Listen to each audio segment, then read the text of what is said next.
പഴയ ഒരു കോൺഗ്രസിന്റെ സിംല സമ്മേളനമില്ലേ, ആ സമ്മേളനത്തിന് ശേഷം കേരളത്തിൽ തിരിച്ചെത്തിയ അന്നത്തെ മുഖ്യമന്ത്രി AK ആന്റണി പറഞ്ഞ കാര്യങ്ങൾ ഇപ്പോഴും ആളുകളുടെ മനസ്സിലുണ്ടാവുമല്ലോ. അത് പറഞ്ഞത് എന്തായിരുന്നു? സംഘടിത ശക്തി ഉണ്ടെന്നതിൻ്റെ പേരിൽ ഗവൺമെൻറ്റിനെ കൊണ്ട് എന്തും ചെയ്യിച്ചു കളയാം എന്നൊരു നിലപാട് ന്യൂനപക്ഷങ്ങൾക്കും ശരിയല്ലെന്നാണ് എൻ്റെ വ്യക്തിപരമായ അഭിപ്രായം. മുഖ്യമന്ത്രി എന്ന നിലയിൽ അവരെ ഉപദേശിക്കാനുള്ള ബാധ്യത എനിക്ക്. കേരള രാഷ്ട്രീയത്തിൽ ഇതിനു മുൻപോ പിൻപോ ഇത്തരമൊരു പ്രസ്താവന പ്രധാനപ്പെട്ട രാഷ്ട്രീയ നേതാക്കളിൽ നിന്ന് ഉണ്ടായിട്ടില്ല. മാറാട് കലാപത്തെ തുടർന്ന് കടപ്പുറം വിടേണ്ടി വന്ന മുസ്ലിം കുടുംബങ്ങളെ പുനരധിവസിപ്പിക്കാൻ മുസ്ലിം ലീഗ് സർക്കാരിന് അന്ത്യശാസ്ത്രം നൽകിയ സമയമായിരുന്നു 2003 ജൂലൈ.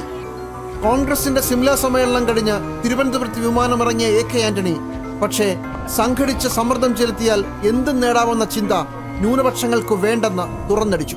കേരളത്തിൽ ന്യൂനപക്ഷങ്ങൾ സംഘടിതരാണ്. ഈ സംഘടിത ന്യൂനപക്ഷം ആ സംഘടിത ശക്തി ഉപയോഗിച്ചുകൊണ്ട് ഗവൺമെൻറ്റിൽ നിന്ന് കൂടുതൽ ആനുകൂല്യങ്ങൾ നേടുന്നു, കൂടുതൽ ബലപേശൽ നടത്തുന്നു.